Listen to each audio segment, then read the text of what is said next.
नमस्कार, जय हिंद, वंदे मातरम दोस्तों। आज स्वागत है आपके अपने नए यूट्यूब चैनल श्रेयांश एकेडमी के सुपर 30 में। आज हम आपके बीच में एक महत्वपूर्ण टॉपिक भारत की जनगणना के साथ आपके बीच में उपस्थित हुए हैं। वीडियो को पे बने रहिएगा, वीडियो को स्किप मत कीजिएगा। वेरी वेरी इंपॉर्टेंट है। यहाँ से आपके एग्जाम में सवाल 100% पूछे ही जाते हैं। बात कर लेते हैं आज की बात एक छोटे से पैराग्राफ के माध्यम से कम समय में समझेंगे, उसके बाद हम इसका विस्तृत अध्ययन करेंगे। बात कर लेते हैं भारत की जनगणना की। जैसा कि आप जानते हैं कि भारत की जनगणना 2011 में हुई थी। उसकी हम बात कर लेते हैं तो सबसे पहले यहां से सवाल आपसे पूछा जाता है, ध्यान दीजिएगा कि सबसे पहले भारत की पहली जनगणना कब हुई थी। अगर भारत के पहली जनगणना की बात कर ले दोस्तों तो यह आपका 1872 में और किसके शासनकाल में हुआ था, तो लॉर्ड मेयो के कार्यकाल में यानी शासनकाल में हुआ था। यहीं पे बात कर लेते हैं। अगला क्वेश्चन आपसे पूछा जाता है कि 2011 की जो जनगणना थी वह भारत की कौन सी जनगणना थी, तो इसका सटीक आंसर आप बताएंगे साहब, यह 15वीं जनगणना थी। यानी इससे पहले आपकी 15 जनगणना हो चुकी थी। अगर यहीं पे बात कर लेते हैं स्वतंत्रता के बाद कौन सी जनगणना थी, तो आप बताएंगे साहब यह 7वीं जनगणना थी। आगे बढ़ते हैं अगले क्वेश्चन की तरफ। आगे पूछा जाएगा आपसे इस जनगणना से कि बताइए 2011 की जनगणना का आदर्श वाक्य, ध्यान दीजिएगा, आदर्श वाक्य यानी मोटो क्या था। तो हम आपको बता दें, वेरी वेरी इंपॉर्टेंट है कि हमारी जनगणना और हमारा भविष्य की बात उसमें कही गई थी। अच्छा, अगला देख लेते हैं कि 2011 में भारत के महापंजी एवं जनगणना आयुक्त कौन थे। यहां पे जनगणना आयुक्त की यदि हम बात कर लेते हैं तो डॉक्टर सी चंद्रमौली साहब थे। डॉक्टर सी चंद्रमौली साहब थे। वेरी वेरी इंपॉर्टेंट है, ध्यान दीजिएगा। आगे हम बढ़ते हैं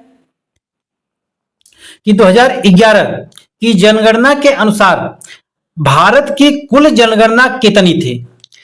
2011 की जनगणना के अनुसार, ध्यान दीजिएगा कि 2011 की जनगणना के अनुसार भारत की कुल जनसंख्या कितनी थी। अगर कुल जनसंख्या की बात कर लें साहब तो 121.8 करोड़ थी। यानी 121.8 करोड़ जनगणना थी, यानी जनसंख्या टोटल थी। आगे बढ़ते हैं। अगर 2001 से 2011 के दौरान भारत की दशकीय जनगणना में वृद्धि है, मतलब हर 10 वर्ष में कितने की वृद्धि हुई, यानी 17.7% की वृद्धि हुई। यहां से आपके चाहे यूपीपी हो, चाहे एसआई हो, चाहे हर एग्जाम में यहां से सवाल आपके बनेंगे। अब पूरा का पूरा सवाल आपका यहीं से फंसेगा, ध्यान दीजिएगा। बढ़ते हैं हम अपने अगले टॉपिक की तरफ। कहा है कि 2011 की जनगणना के अनुसार भारत की जनगणना घनत्व, यानी भारत का जनसंख्या घनत्व की अगर हम बात कर लेते हैं, यानी डेंसिटी की बात कही जा रही है साहब, तो डेंसिटी कितना था, तो आप बताएंगे साहब प्रति वर्ग किलोमीटर की बात बता दे, यानी 382 व्यक्ति प्रति वर्ग किलोमीटर की बात कही गई है।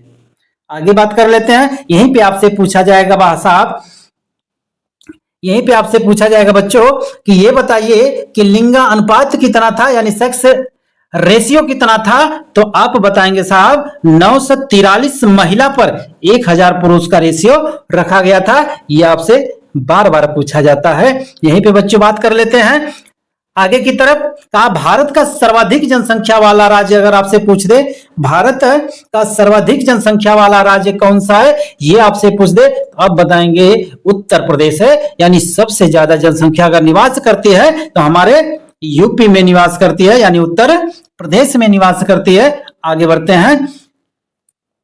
भारत का न्यूनतम जनसंख्या वाला राज्य आपसे पूछा है। ध्यान दीजिएगा, सर्वाधिक और न्यूनतम वेरी वेरी इंपॉर्टेंट है। अगर सर्वाधिक पूछेगा तो उत्तर प्रदेश, अगर न्यूनतम पूछेगा तो आप सिक्किम की बात बताएंगे। इसकी बात, सिक्किम की बात बताएंगे। यहीं पे बात कर लेते हैं सर्वाधिक जनसंख्या घनत्व वाला राज्य की बात कर लेते हैं। ध्यान दीजिएगा, राज्य की बात बता रहा है तो याद करिएगा बिहार है 1106। कितना? बिहार 1106 जो है आपका जनसंख्या घनत्व वाला राज्य माना जाता है। यहीं पे न्यूनतम की बात कर लेते हैं दोस्तों, न्यूनतम की बात कर लेते हैं बच्चों। तो ये आपका न्यूनतम जनसंख्या घनत्व वाला राज्य कौन सा है? तो अब बताएंगे अरुणाचल प्रदेश की बात कर रही है, यानी 17। ठीक है, ध्यान दीजिएगा 17 की बात बता रहा है। आगे बढ़ते हैं अगले टॉपिक की तरफ। कहा है साहब, यहीं पे बात कर लेते हैं कि 2011 के अनुसार भारत का कुल साक्षरता दर, ध्यान दीजिएगा बच्चों कि साक्षरता दर की अगर हम बात कर लेते हैं तो साक्षरता दर हमारा क्या था? तो 73% था। कितना था? 73% की बात कही गई है। आगे चलते हैं बच्चों कि सर्वाधिक साक्षरता वाला यानी साक्षरता दर वाला राज्य कौन सा है? तो अब बताएंगे साहब केरल। यानी पढ़े लिखों की अगर आप बात कर लें तो सबसे ज्यादा अगर पढ़ा लिखा वाला कोई राज्य है तो वह केरल है। कितना है? केरल है। अगर परसेंटेज में पूछे तो साहब बताएंगे 94.0% की बात कर रहा है। यहीं पे न्यूनतम साक्षरता दर वाला राज्य आपसे पूछ दे तो आप बताएंगे साहब बिहार है। बिहार में साक्षरता दर कम है, यानी 61.8% बिहार की साक्षरता दर है। यहीं पे उच्च लिंगानुपात की बात कर लेता है कि कौन सा राज्य है? अब बताएंगे साहब केरल है। कितना है? 1084 लिंगानुपात की बात ये बता रहा है। आगे बात कर लेते हैं इसी में कि न्यूनतम लिंगानुपात वाला अगर पूछे तो हरियाणा बताएंगे। क्या बताएंगे? हरियाणा बताएंगे। यहाँ का लिंगानुपात 879 है, 879 है। यहीं पे बात कर लेते हैं बच्चों कि सर्वाधिक नगरीय जनसंख्या प्रतिशत वाला राज्य कौन सा है? तो सर्वाधिक नगरीय जनसंख्या प्रतिशत वाला राज्य आपका गोवा हो जाएगा। क्या हो जाएगा? गोवा हो जाएगा। यहीं पे और बात कर लेते हैं कि सर्वाधिक ग्रामीण जनसंख्या वाला राज्य कौन सा है? तो उत्तर प्रदेश की बात बताएंगे, यानी यूपी की बात बताएंगे। यहीं पे कह लिया जाए कि भारत का शिशु लिंगानुपात कितना है? 0 से 6 वाला। तो अब बताएंगे 919 की बात करें। ये रहा आपका शार्ट में एक परिदृश्य में हमने आपको बता दिया टोटल जनसंख्या से जितने भी सवाल आपके एग्जाम में पूछे जाते हैं ये सारे एग्जाम आपका यहीं से बनता है। चाहे ध्यान दीजिएगा, चाहे यूपीएससी हो, एसएससी हो, रेलवे हो, बैंक हो, यूपीएसआई हो, यूपीपी हो, यूपी ट्रिपल एससी हो, कोई भी एग्जाम हो, टेट, सीटेट, सुपरटेट, कुछ भी का एग्जाम हो, एनीवन क्वेश्चन आपका यहीं से बनेगा। आइए अब चलते हैं, थोड़ा सा इसको हम विस्तृत में समझते हैं।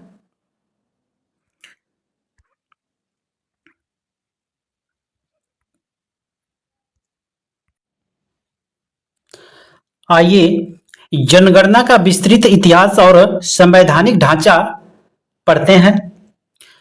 बात कर लेते हैं सबसे पहले प्राचीन और मध्यकालीन इतिहास की। जनगणना की ही बात बता रहा है, ध्यान दीजिएगा।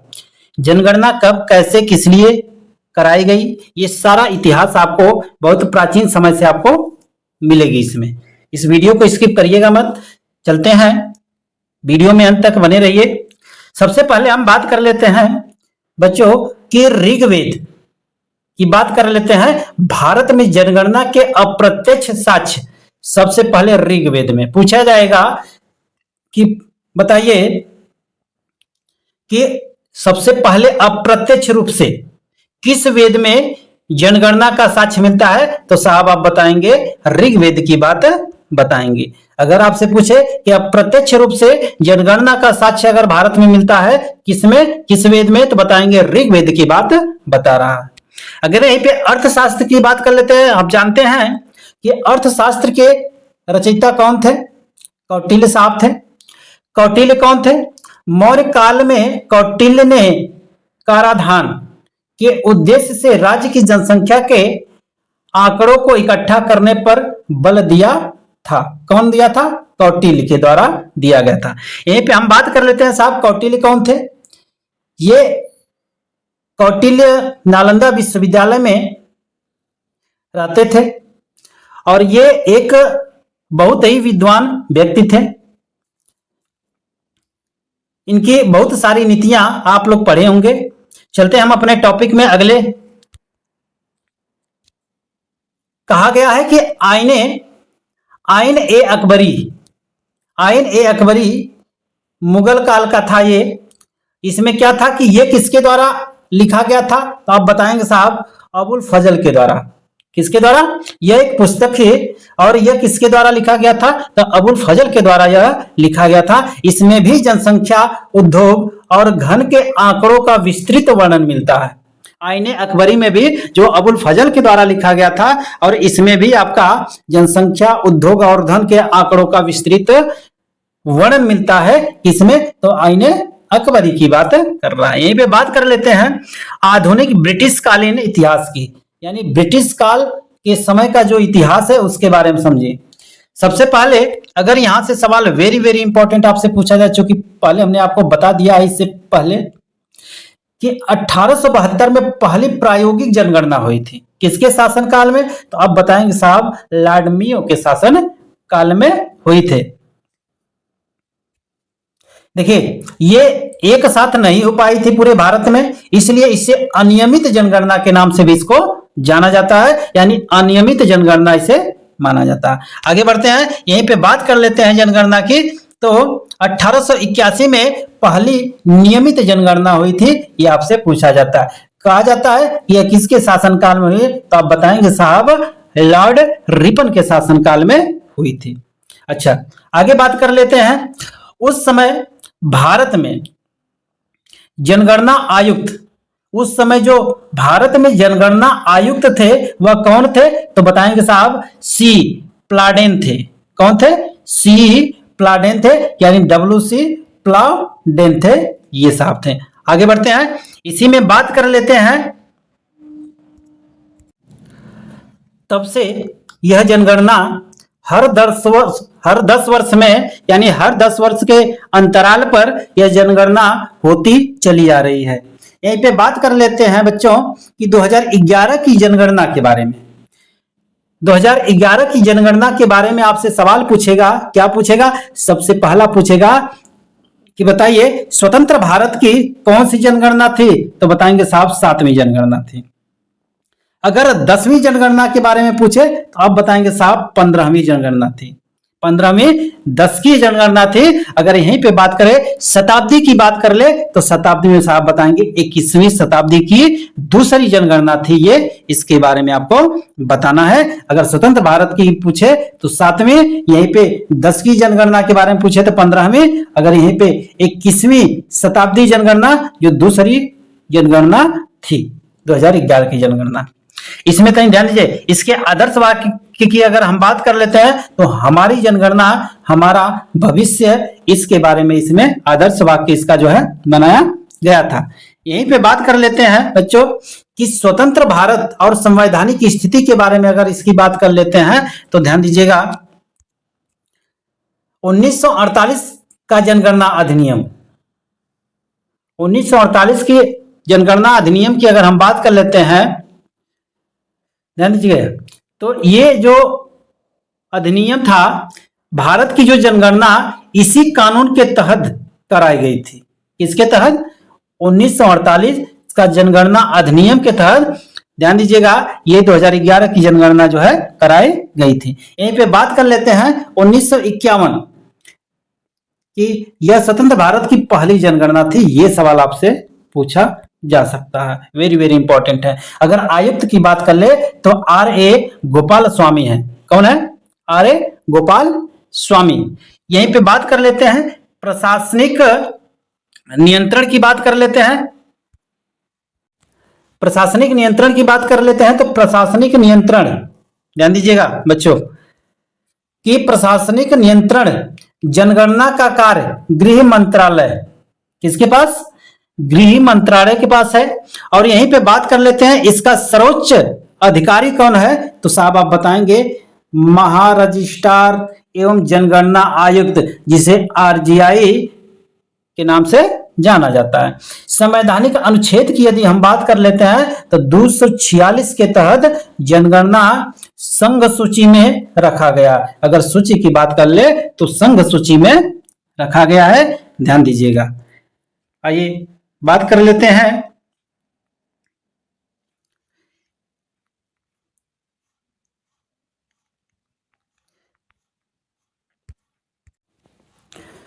यहीं पे बात कर लेते हैं बच्चों की जनसंख्या में विभाजक वर्ष, माने जनसंख्या में विभाजक वर्ष की अगर आप बात कर लेते हैं तो क्या था? जनसंख्या में विभाजक वर्ष पहले 1921 की बात कर लेते हैं, महान विभाजक वर्ष था यह 2011 से 21 तक चला था। के कारण दशक में भारत की जनसंख्या में 0.31% की गिरावट दर्ज की गई थी। इसका कारण क्या था? तो आप बताएंगे सर कि आपात और प्लेग बीमारी के कारण। इसका कारण क्या था? अकाल की बात कर रहा है और प्लेग बीमारी के कारण 0.31, ध्यान दीजिएगा कि अकाल और प्लेग बीमारी के कारण इसमें गिरावट देखने को मिली थी। और कितना मिली थी? तो आप बताएंगे साहब कि 0.31% की बात बता गई है।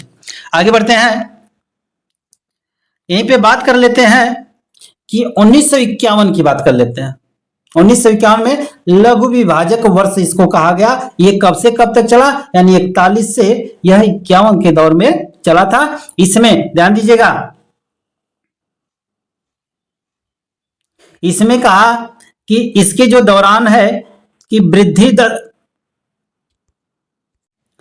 इसमें वृद्धि दर 13.31%, पिछले दशक 14.22% से कम रही थी। आगे का 1961 से 1971 के बीच में विस्फोटक वर्ष चला था। विस्फोटक वर्ष की अगर हम बात कर लेते हैं तो भारत के इतिहास में सर्वाधिक दशकीय वृद्धि जो है 24.80% यानी 80% जो है इसी वर्ष दर्ज की गई थी। ध्यान दीजिएगा, यहां से सवाल आपके 3 चीजें पूछे जाते हैं, याद रखिएगा। सबसे पहले इसको किस नाम से जाना जाता है, कब से कब तक चला था, ये लघु विभाजक वाला भी पूछा जाता है आपसे, और एक पूछा जाता है आपका विस्फोटक वर्ष वाला भी पूछा जाता है, याद रखिएगा। आगे बढ़ते हैं बच्चों कि जनगणना के बारे में अगर विश्व रूप से देखा जाए यानी विस्तृत अध्ययन के आधार पर देखा जाए, विश्व के मतलब राष्ट्रीय परिदृश्य के आधार पर देखा जाए तो इसमें क्या कैसे था, तो ध्यान दीजिएगा। अगर यहीं पे बात कर लेते हैं, राष्ट्रीय परिदृश्य की बात कर लेते हैं, तो अगर पूछे आपसे कि कुल जनसंख्या, ये नहीं पूछा जाता है, लेकिन ज्यादातर अगर आपसे पूछा जाता है तो यह कितना परसेंट थी, याद रखिएगा। विश्व की कुल जनसंख्या का कितना परसेंट था, तो आप बताएंगे कि 17.5% था। अगर पुरुष की बात कर लेते हैं तो 62.32 करोड़ यानी 51.47% था। महिला की अगर हम बात कर लेते हैं 58.75 करोड़ यानी 48.53% की बात का है। यहीं पे स्थान की अगर बात कर लेते हैं, चीन के बाद दूसरा जो हमारा भारत का नाम आता है, यानी 2011 की जनगणना के अनुसार। वर्तमान की अगर हम बात कर लेते हैं 2023-24 में अनुमानों में भारत पहले स्थान पर है। कहां पे है? भारत पहले स्थान पर आ गया है, यह बताया जाता है। आगे कह ले कि ग्रामीण जनसंख्या की अगर हम बात कर लेते हैं तो 83.37 करोड़ यानी 68.9% की बात कर रहा है। अगर यहीं पे शहरी की बात कर लेते हैं बच्चों तो ये 37.71 करोड़ यानी 31.1% की बात कर रहा है। यहां से 100% सवाल इतने में से ही आपको मिलते हैं, ध्यान दीजिएगा। क्योंकि इससे पहले हम बता चुके हैं, एक बार फिर से हम इसको रिपीट कर देते हैं शॉर्ट में परीक्षा की दृष्टि से। अगर आपसे पूछे कि बताइए जनसंख्या घनत्व की बात 2001 से 2001 का आंकड़ा अगर पूछे तो बताएंगे साहब 324 है। अगर 2011 की बात कर ले तो 382 व्यक्ति प्रति वर्ग किलोमीटर की बात बता रहा है। यहीं पे लिंग अनुपात की बात कर लेते हैं। 2001 में 933 और 2011 में 943 हजार पुरुषों पर महिलाओं की बात कही गई है। यहीं पे शिशु लिंगानुपात की बात कर लेते हैं, 0 से 6 की बात। यहाँ पे 927 से 919 यानी 1000 पे 919 बच्चों का जो है दर्ज किया गया है। साक्षरता दर की अगर हम बात कर लेते हैं तो 64.8% 2001 में, यहीं पे 74.4% 2011 के आंकड़ा के अनुसार अगर देखा जाए तो। 10 की वृद्धि की बात कर लेते हैं 21.54% और 2011 की बात कर लेते हैं तो 17.64% की बात कही गई है। यहीं पे बात कर लेते हैं कि वार्षिक वृद्धि दर की बात कर लेते हैं तो 1.97% और यहीं पे 2011 की बात कर लेते हैं तो ये आपका 1.64% की वृद्धि कमी ऐसे करके टोटल आपको दिखाया गया है। इस चार्ट को भली बातें अपने माइंड में सेटअप कर लीजिए। आई होप कि यह वीडियो आपको पसंद आई होगी। अगर यह वीडियो आपको पसंद आई हो तो इसको शेयर करना ना भूलें। अगर आप चैनल पर नए हैं तो चैनल को लाइक सब्सक्राइब कर दें और मिलते हैं फिर हम अगले वीडियो में एक नए टॉपिक के साथ, नए जोश नए उमंग के साथ। तब तक के लिए जय हिंद, वंदे मातरम।